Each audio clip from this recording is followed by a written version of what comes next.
श्री हनुमते नमः। आप सभी का आपके अपनी चैनल आध्यात्मिक सागर में बहुत बहुत स्वागत है। आज मंगलवार को सुनिए हनुमान जी की कथा। एक नगर में एक वृद्धा रहती थी। उसका एक ही पुत्र था। उस वृद्धा की हनुमान जी पर बहुत गहरी आस्था थी।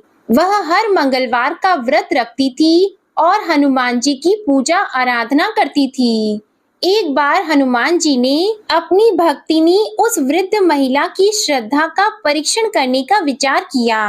हनुमान जी साधु का वेश धारण कर वृद्धा के घर गए और पुकारने लगे कि है कोई हनुमान भक्त जो हमारी इच्छा पूर्ण करे। तब आवाज उस वृद्धा के कान में पड़ी। पुकार सुनकर वृद्धा जल्दी से बाहर आई और साधु को प्रणाम कर बोली, आज्ञा महाराज। हनुमान वेशधारी साधु बोले, मैं भूखा हूँ, भोजन करूंगा, तुम थोड़ी सी जमीन लीप दो।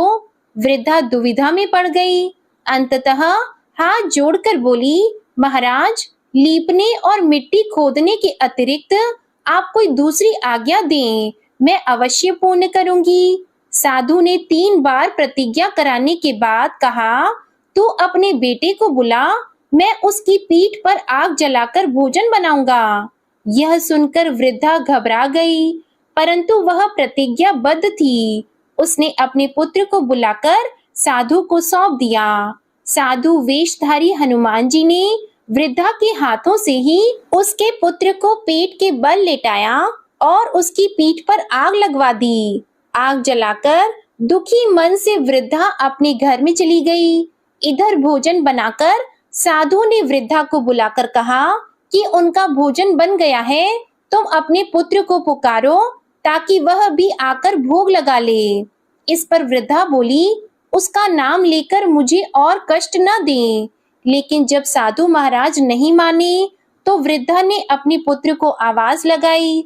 वह अपनी माँ के पास आ गया और अपने पुत्र को जीवित देखकर वृद्धा को बहुत आश्चर्य हुआ। वह साधु के चरणों में गिर पड़ी। तब हनुमान जी अपने वास्तविक रूप में प्रकट हुए और वृद्धा को भक्ति का आशीर्वाद दिया।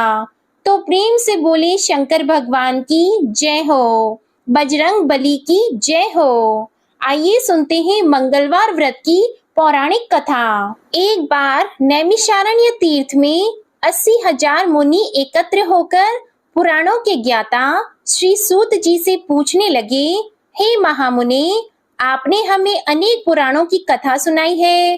अब कृपा करके हमें ऐसा व्रत और कथा बताएं जिसके करने से संतान की प्राप्ति हो तथा मनुष्यों को रोग, शोक, अग्नि, सर्व दुख आदि का भय दूर हो, क्योंकि कलयुग में सभी जीवों की आयु बहुत कम है। फिर इस पर उन्हें रोग चिंता के कष्ट लगे रहेंगे तो फिर वह श्री हरि चरणों में अपना ध्यान कैसे लगा सकेंगे। श्री सूत जी बोले, हे मुनियों, आपने लोक कल्याण के लिए बहुत ही उत्तम बात पूछी है। एक बार युधिष्ठिर ने भगवान श्री कृष्ण से लोक कल्याण के लिए यही प्रश्न किया था। भगवान श्री कृष्ण और युधिष्ठिर का संवाद तुम्हारे सामने कहता हूँ, ध्यान पूर्वक सुनो। एक समय पांडवों की सभा में श्री कृष्ण जी बैठे हुए थे। तब युधिष्ठिर ने भगवान श्री कृष्ण से प्रश्न किया, हे प्रभु, नंद नंद, गोविंद, आपने मेरे लिए अनेकों कथाएं सुनाई हैं। आज आप कृपा करके ऐसा व्रत या कथा सुनाएं जिसके करने से मनुष्य को रोग चिंता का भय समाप्त हो और उसको पुत्र की प्राप्ति हो। हे प्रभु, बिना पुत्र जीवन व्यर्थ है। पुत्र के बिना मनुष्य नरकगामी होता है। पुत्र के बिना मनुष्य पितृ ऋण से छुटकारा नहीं पा सकता और न ही उसका पुन्नग नामक नरक से उद्धार हो सकता है। अतः पुत्रदायक व्रत बताएं। श्री कृष्ण भगवान बोले, हे राजन, मैं एक प्राचीन इतिहास सुनाता हूँ, आप उसे ध्यान पूर्वक सुनो। कुंडलपुर नामक एक नगर था। उसमें नंदा नामक एक ब्राह्मण रहता था। भगवान की कृपा से उसके पास सब कुछ था, फिर भी वह दुखी था। इसका कारण यह था कि ब्राह्मण की स्त्री सुनंदा के कोई संतान नहीं थी। सुनंदा पतिव्रता थी, भक्ति पूर्वक श्री हनुमान जी की आराधना करती थी। मंगलवार के दिन व्रत करके अंत में भोजन बनाकर हनुमान जी की आराधना करती थी। मंगलवार के दिन व्रत करके अंत में भोजन बनाकर हनुमान जी को भोग लगाने के बाद स्वयं भोजन करती थी। एक बार मंगलवार के दिन ब्राह्मणी गृह कार्य की अधिकता के कारण हनुमान जी को भोग नहीं लगा सकी, तो इस पर उसे बहुत ही दुख हुआ। उसने कुछ भी नहीं खाया और अपने मन में प्रण किया कि अब तो अगले मंगलवार को ही हनुमान जी को भोग लगाकर अन्न और जल ग्रहण करूंगी। ब्राह्मणी सुनंदा प्रतिदिन भोजन बनाती, श्रद्धा पूर्वक पति को खिलाती, परंतु स्वयं भोजन नहीं करती और मन ही मन श्री हनुमान जी की आराधना करती थी। इसी प्रकार 6 दिन गुजर गए और ब्राह्मणी सुनंदा अपने निश्चय के अनुसार भूखी प्यासी निराहार रही। अगले मंगलवार को ब्राह्मणी सुनंदा प्रातः काल ही बेहोश होकर गिर पड़ी। ब्राह्मणी सुनंदा की इस असीम भक्ति के प्रभाव से श्री हनुमान जी बहुत प्रसन्न हुए और प्रकट होकर बोले, सुनंदा, मैं तेरी भक्ति से बहुत प्रसन्न हूँ, तो उठ और वर मांग। सुनंदा अपने आराध्य देव श्री हनुमान जी को देखकर आनंद की अधिकता से विह्वल होकर श्री हनुमान जी के चरणों में गिरकर बोली, हे प्रभु, मेरी कोई संतान नहीं है, कृपा करके पुत्र और कन्या प्रदान करें, आपकी अति कृपा होगी। श्री महावीर जी बोले, तेरी इच्छा पूर्ण होगी, तेरे एक कन्या पैदा होगी, उसके अष्टांग प्रतिदिन सोना दिया करेंगे। इस प्रकार कहकर श्री महावीर जी अंतर्ध्यान हो गए। ब्राह्मणी सुनंदा बहुत हर्षित हुई और समाचार अपने पति से कहा। ब्राह्मण देव कन्या का वरदान सुनकर कुछ दुखी हुए, परंतु सोना मिलने की बात सुनी तो बहुत प्रसन्न हुए। उन्होंने विचार किया कि ऐसी कन्या के साथ मेरी निर्धनता भी समाप्त हो जाएगी। श्री हनुमान जी की कृपा से वह ब्राह्मणी गर्भवती हुई और 10वें महीने में उसे बहुत ही सुंदर पुत्री प्राप्त हुई। यह बच्ची अपने पिता के घर में ठीक उसी तरह से बढ़ने लगी जिस प्रकार शुक्ल पक्ष का चंद्रमा बढ़ता है। 10वें दिन ब्राह्मण ने उस बालिका का नामकरण संस्कार कराया।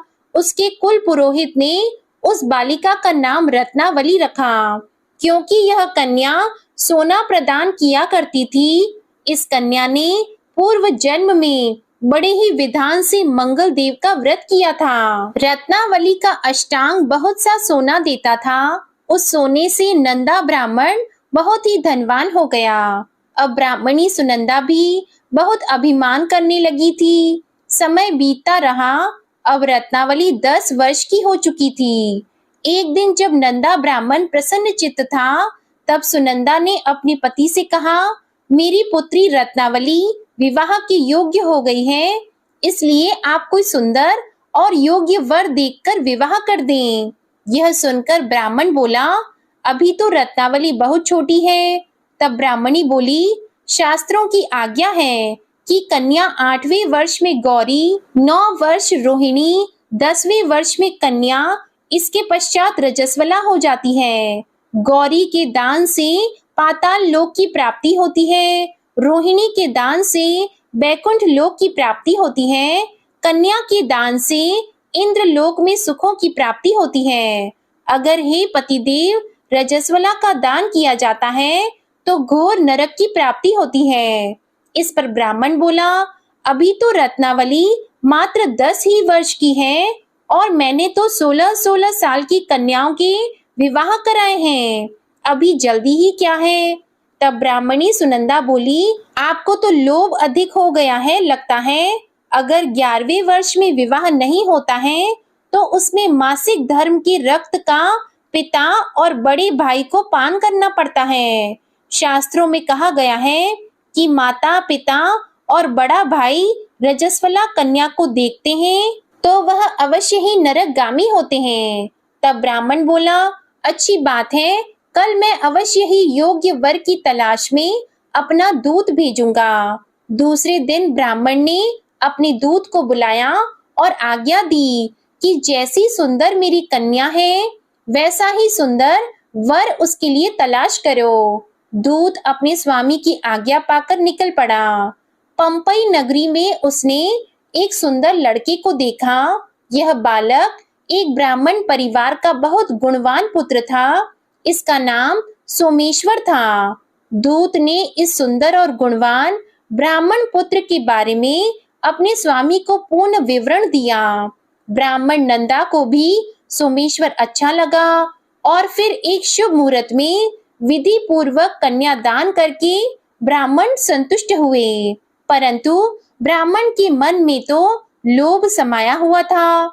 उसने कन्यादान तो कर दिया था पर वह बहुत ही खिन्न था। उसने विचार किया कि रत्नावली तो अब चली जाएगी और मुझे इससे जो सोना मिलता था वह अब मिलेगा नहीं। मेरे पास जो धन था कुछ तो इसके विवाह में खर्च हो गया और जो शेष बचा है वह भी कुछ दिनों के बाद समाप्त हो जाएगा। मैंने तो इसका विवाह करके बहुत बड़ी भूल कर दी है। अब कोई ऐसा उपाय हो कि रत्नावली मेरे घर में ही बनी रहे, अपनी ससुराल न जाए। लोभ रूपी राक्षस ब्राह्मण के मस्तिष्क पर छाता जा रहा था। रात भर अपनी शैया पर बेचैनी से करवटें बदलते बदलते उसने एक बहुत ही क्रूर निर्णय लिया। उसने विचार किया कि जब रत्नावली को उसका पति सोमेश्वर अपने घर के लिए जाएगा तो वह मार्ग में छिपकर सोमेश्वर का वध कर देगा और अपनी लड़की को अपने घर ले आएगा, जिससे नियमित रूप से उसे सोना भी मिलता रहेगा और समाज का कोई मनुष्य उसे दोष भी नहीं दे सकेगा। जब अगले दिन सुबह हुई तो नंदा और सुनंदा ने अपनी जमाई तथा लड़की को बहुत सारा धन देकर विदा किया। सोमेश्वर अपनी पत्नी रत्नावली को लेकर ससुराल से अपने घर की तरफ चल दिया। ब्राह्मण नंदा महालोभ के वशीभूत होकर अपनी मति खो चुका था। पाप पुण्य का उसे विचार नहीं रहा था। अपने भयानक और क्रूर निर्णय को कार्य रूप देने के लिए उसने अपने दूत को मार्ग में अपनी जमाई का वध कराने के लिए भेज दिया था, ताकि रत्नावली से प्राप्त होने वाला सोना उसे हमेशा मिलता रहे और वो कभी निर्धन न हो। ब्राह्मण के दूत ने अपने स्वामी की आज्ञा का पालन करते हुए उसके जमाई सोमेश्वर का मार्ग में ही वध कर दिया। समाचार प्राप्त कर ब्राह्मण नंदा मार्ग में पहुंचा और रोती हुई अपनी पुत्री रत्नावली से बोला, हे पुत्री, मार्ग में लुटेरों ने पति का वध कर दिया है। भगवान की इच्छा के आगे किसी का वश नहीं चलता है। अब तू घर चल, वहां पर ही रहकर शेष जीवन व्यतीत करना। जो भाग्य में लिखा है वही होगा। अपने पति की अकाल मृत्यु से रत्नावली बहुत दुखी हुई। करुण क्रंदन और रुदन करती हुई अपने पिता से बोली, हे पिताजी, इस संसार में जिस स्त्री का पति नहीं है उसका जीना व्यर्थ है। मैं अपने पति के साथ ही अपने शरीर को जला दूंगी और सती होकर अपने इस जन्म को, माता पिता के नाम को तथा सास ससुर के यश को सार्थक करूंगी। ब्राह्मण नंदा अपनी पुत्री रत्नावली के वचनों को सुनकर बहुत दुखी हुआ। विचार करने लगा कि मैंने व्यर्थ ही जमाई वध का पाप अपने सिर लिया है। रत्नावली तो उसके पीछे अपने प्राण तक देने को तैयार है। मेरा तो दोनों तरफ से मरण हो गया। धन तो अब मिलेगा नहीं। जमाई वध के पाप के फलस्वरूप यम यातना भुगतनी पड़ेगी। यह सोचकर वह बहुत ही दुखी हुआ। सोमेश्वर की चिता बनाई गई। रत्नावली सती होने की इच्छा से अपने पति का सिर अपनी गोद में रखकर चिता में बैठ गई।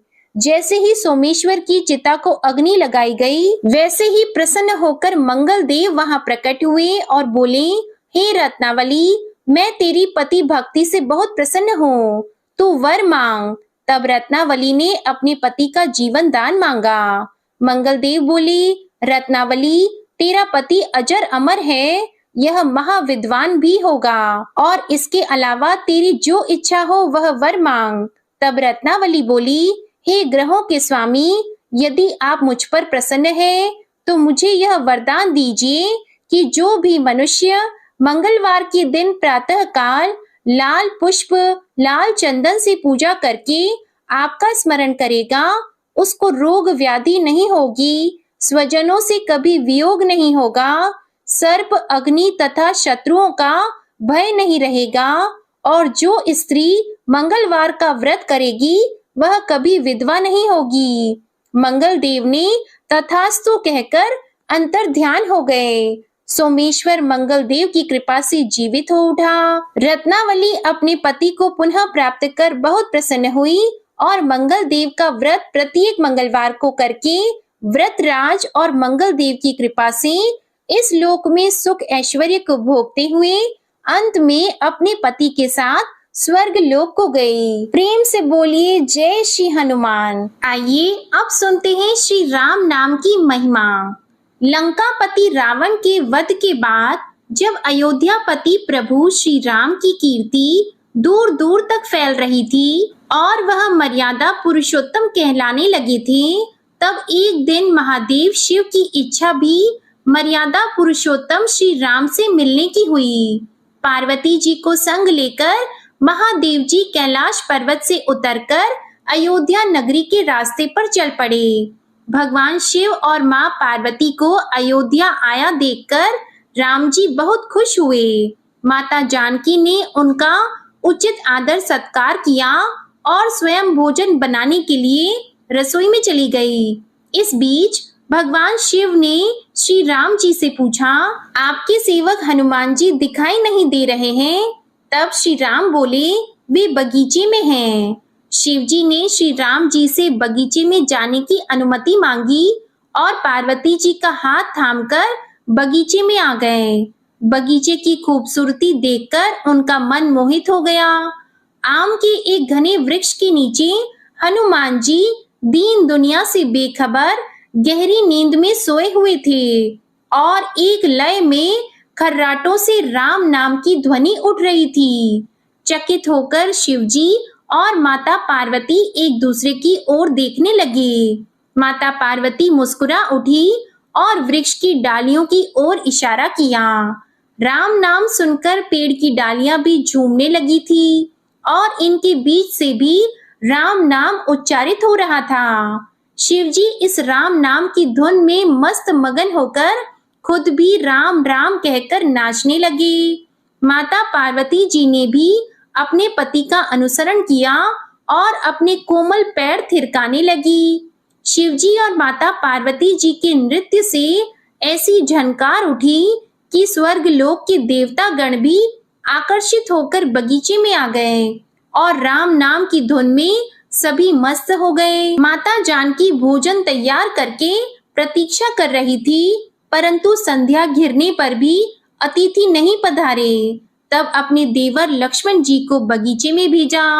लक्ष्मण जी तो स्वयं को श्री राम का सेवक ही मानते थे, इसलिए बगीचे में आकर जब उन्होंने धरती पर स्वर्ग का नजारा देखा तो स्वयं भी राम नाम की धुन में झूम उठे। महल में माता जानकी जी परेशान हो रही थी कि अभी तक भोजन ग्रहण करने कोई भी क्यों नहीं आया। उन्होंने श्री राम जी से कहा, भोजन ठंडा हो रहा है, चलिए हम ही जाकर बगीचे में से सभी को ले आएं। तब जब राम जी बगीचे में गए तो वहां राम नाम की धूम मची हुई थी। हनुमान जी गहरी नींद में सोए हुए थे और उनके खर्राटों से अभी तक राम नाम ही निकल रहा था। श्री राम भाव विह्वल हो उठे। राम जी ने हनुमान जी को नींद से जगाया और प्रेम से उनकी तरफ निहारने लगे। हनुमान जी प्रभु को आया देखकर शीघ्रता से उठकर खड़े हो गए। नृत्य की सभा भंग हो गई। शिवजी खुले कंठ से हनुमान जी की राम भक्ति की सराहना करने लगे। हनुमान जी सकुचाए लेकिन मन ही मन खुश हो रहे थे। श्री सिया राम ने भोजन करने का आग्रह भगवान शिवजी से किया।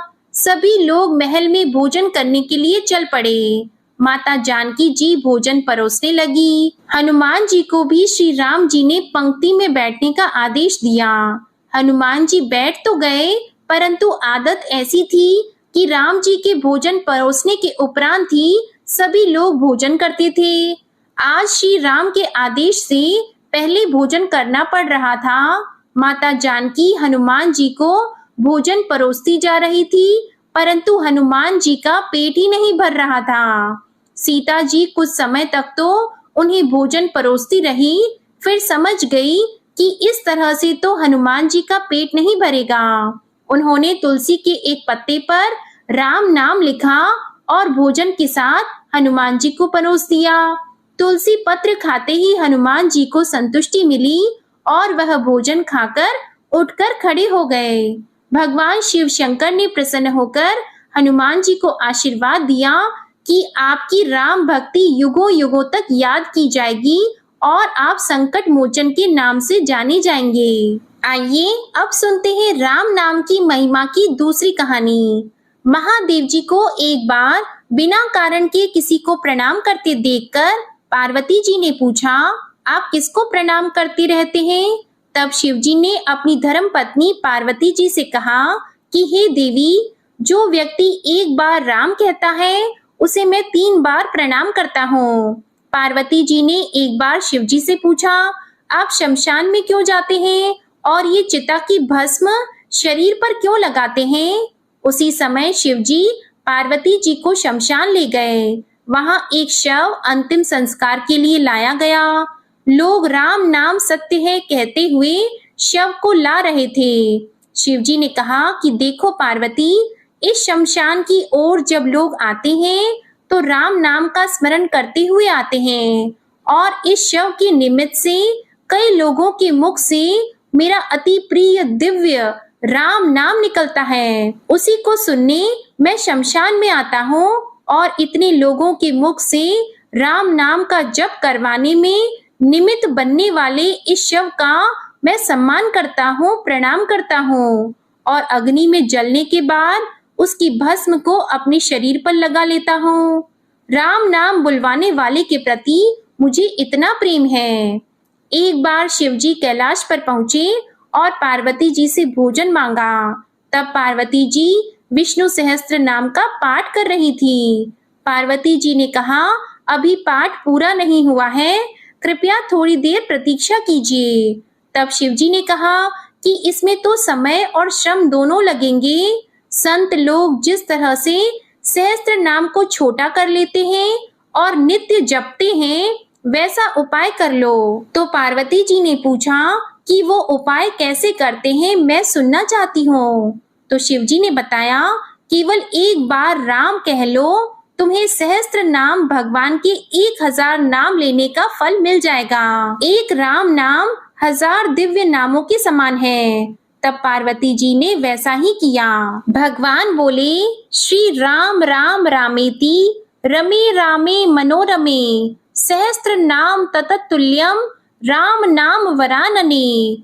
यह राम नाम सभी आपदाओं को हरने वाला, सभी संपदाओं को देने वाला दाता है, सारे संसार को विश्राम या शांति प्रदान करने वाला है। इसलिए मैं इसे बार बार प्रणाम करता हूँ।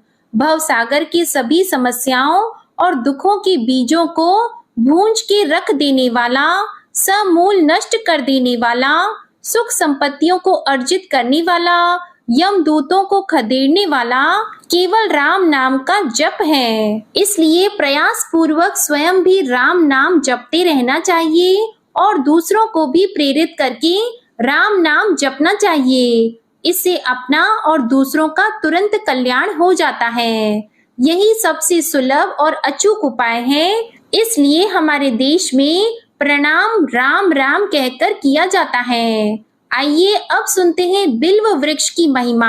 एक बार नारद जी ने भोलेनाथ जी की स्तुति करके पूछा कि प्रभु, आपको प्रसन्न करने के लिए सबसे उत्तम और सुलभ साधन क्या है? हे त्रिलोकीनाथ, आप तो निर्विकार और निष्काम हैं, आप सहज ही प्रसन्न हो जाते हैं। फिर भी मेरे जानने की इच्छा है कि आपको क्या प्रिय है, तब शिव जी बोले, नारद जी, वैसे तो मुझे भक्त के भाव सबसे प्रिय हैं, फिर भी आपने पूछा है तो मैं बताता हूँ। मुझे जल के साथ साथ बिल्व पत्र बहुत प्रिय हैं। जो अखंड बिल्व पत्र मुझे श्रद्धा से अर्पित करते हैं, मैं उन्हें अपने लोक में स्थान देता हूँ।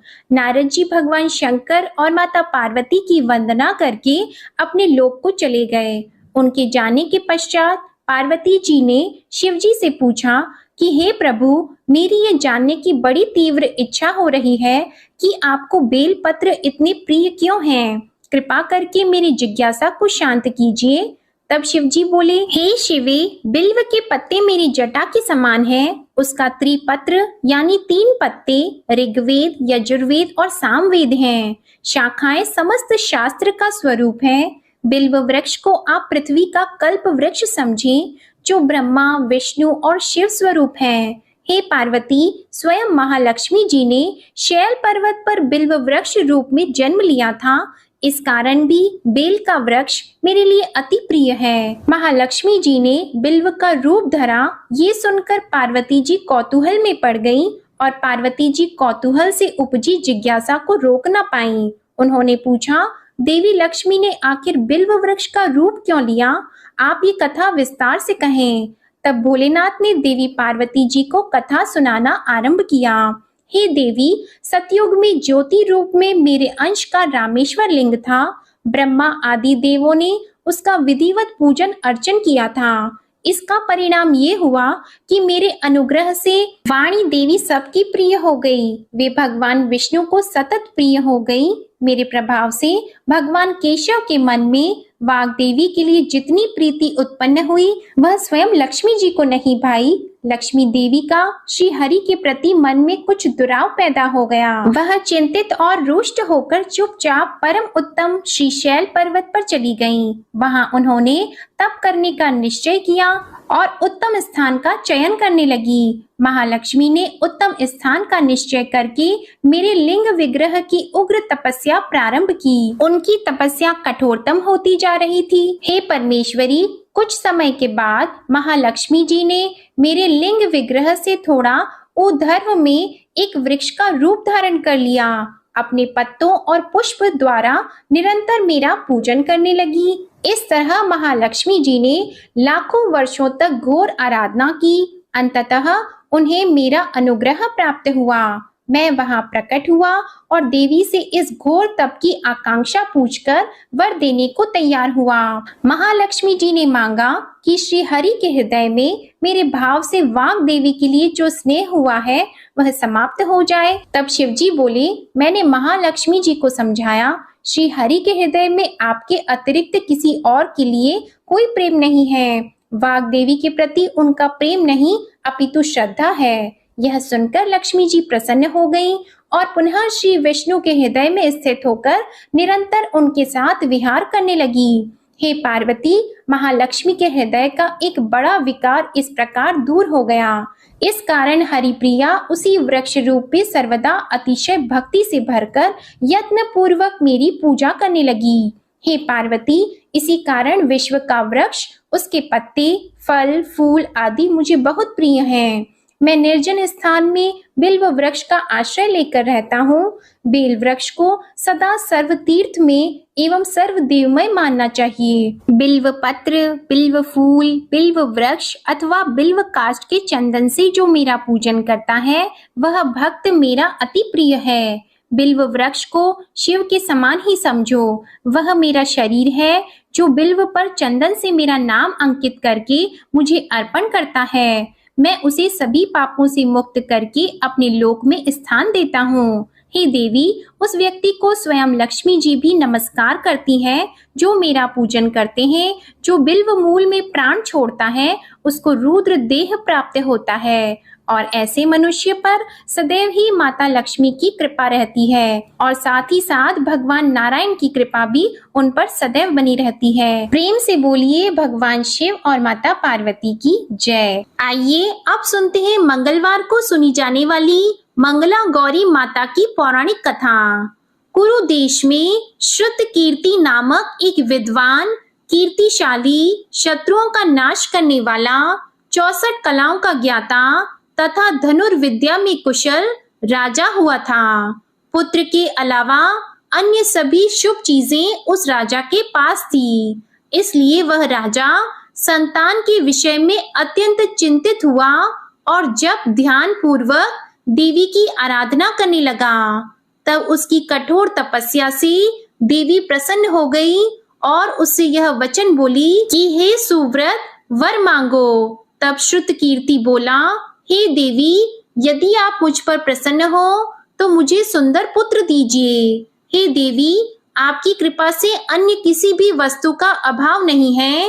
तब उसका यह वचन सुनकर पवित्र मुस्कान वाली देवी ने कहा, राजन, तुमने अत्यंत दुर्लभ वर मांगा है, फिर भी कृपावश मैं तुम्हें अवश्य दूंगी। किंतु हे राजन, सुनिए, यदि परम गुण पुत्र चाहते हो तो वह केवल 16 वर्ष तक जीवित रहेगा, और यदि रूप तथा विद्या से पुत्र चाहते हो तो दीर्घजीवी होगा। देवी का यह वचन सुनकर राजा चिंतित हो उठा और पुनः अपनी पत्नी से परामर्श करके उसने गुणवान तथा सभी शुभ लक्षणों से संपन्न 16 वर्ष की आयु वाला पुत्र मांगा।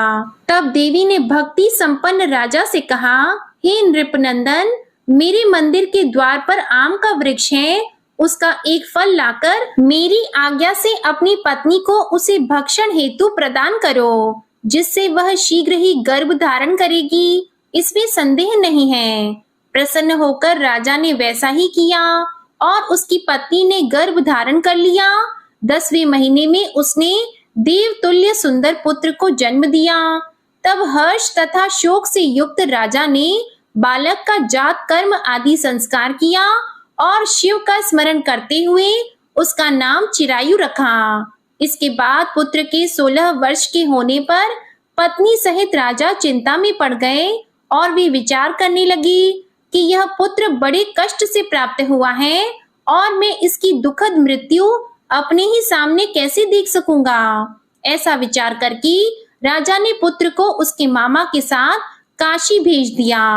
प्रस्थान के समय राजा की पत्नी ने अपने भाई से कहा कि आप मेरे पुत्र को काशी ले जाइए। मैंने भगवान मृत्युंजय से पूर्व में पुत्र के लिए प्रार्थना की थी और कहा था कि हे विश्वेश, आप जगतपति की यात्रा के लिए मैं उस पुत्र को अवश्य भेजूंगी। अतः आप मेरे पुत्र को आज ही ले जाइए और सावधानी पूर्वक इसकी रक्षा कीजिएगा।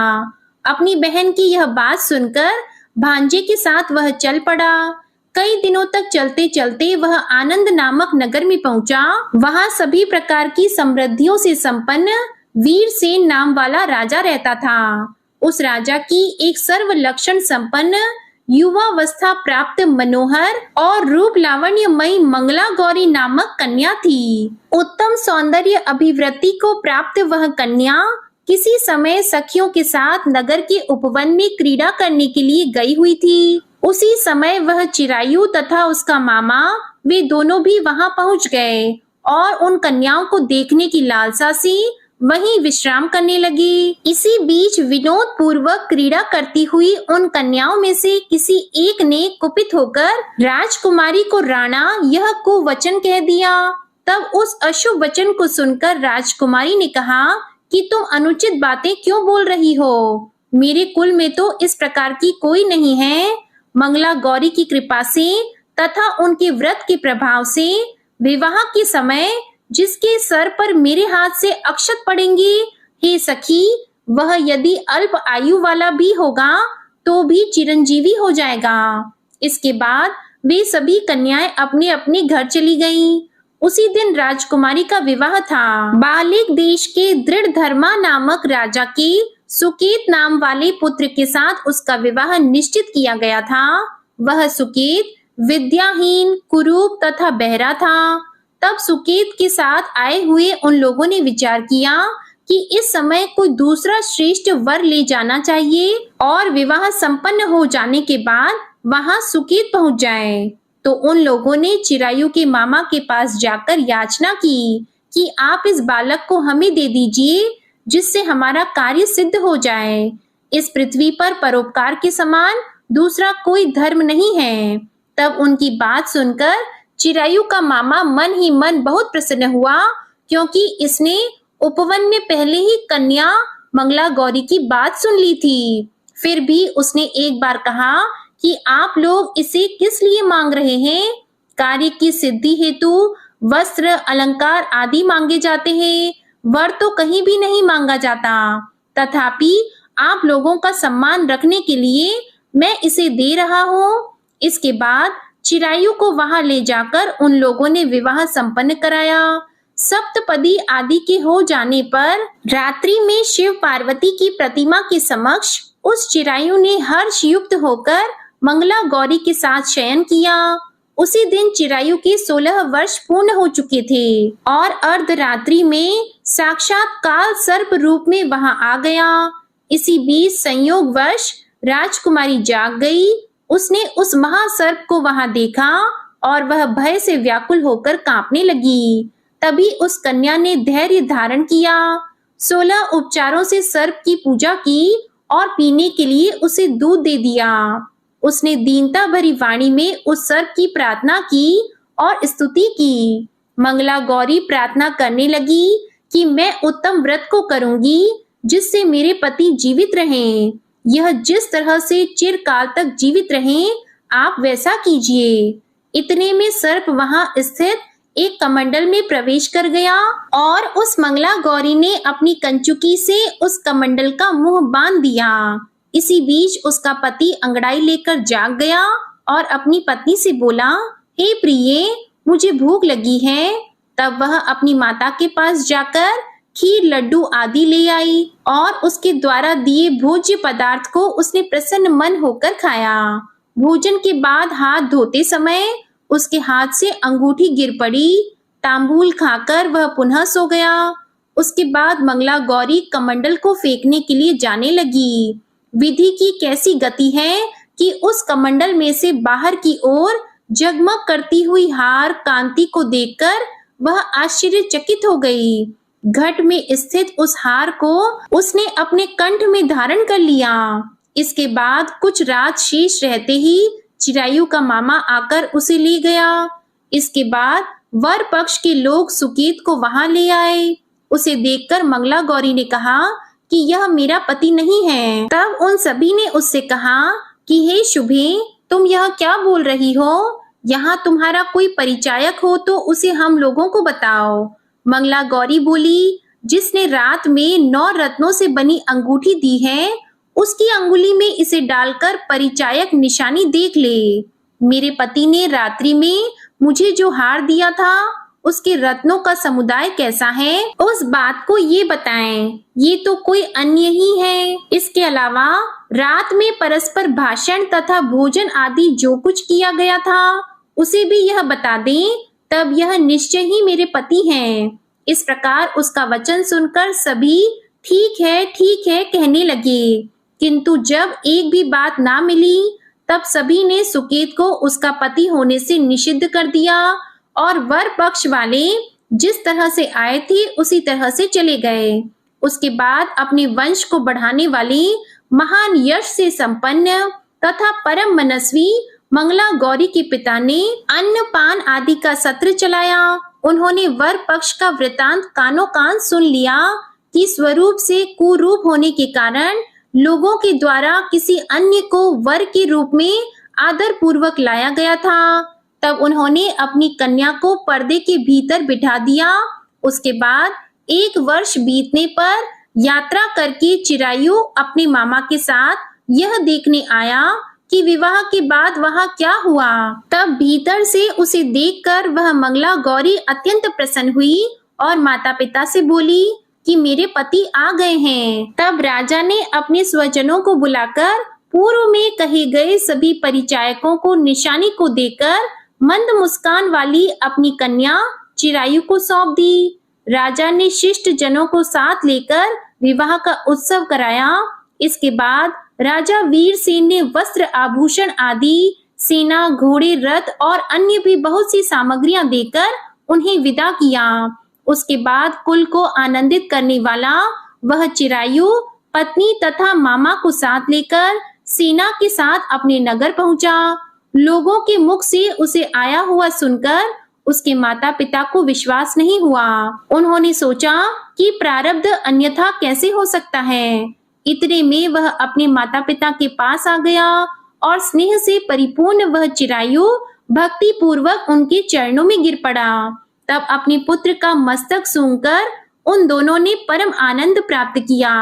पुत्र वधू मंगला गौरी ने भी सास ससुर को प्रणाम किया। तब सास उसे अपनी गोद में बिठाकर सारा वृतांत शीघ्रता पूर्वक पूछने लगी। हे महामुनि, तब पुत्र वधू ने भी मंगला गौरी के उत्तम व्रत महात्म्य तथा जो कुछ घटित हुआ था वह सब वृतांत बताया। जो कोई भी इसका श्रवण करता है या जो इसे कहता है उसके सभी मनोरथ पूर्ण हो जाते हैं, इसमें संदेह नहीं है। प्रेम से बोलिए मंगला गौरी माता की जय हो। आपको ये मंगलवार व्रत कथा अच्छी लगी हो तो वीडियो को लाइक करिएगा, शेयर करिएगा और चैनल को भी सब्सक्राइब करिएगा। इसी के साथ आप हमारे चैनल पर मार्गशीर्ष मास महात्म्य की कथाओं को भी जरूर सुनिएगा। जय श्री राम, जय हनुमान।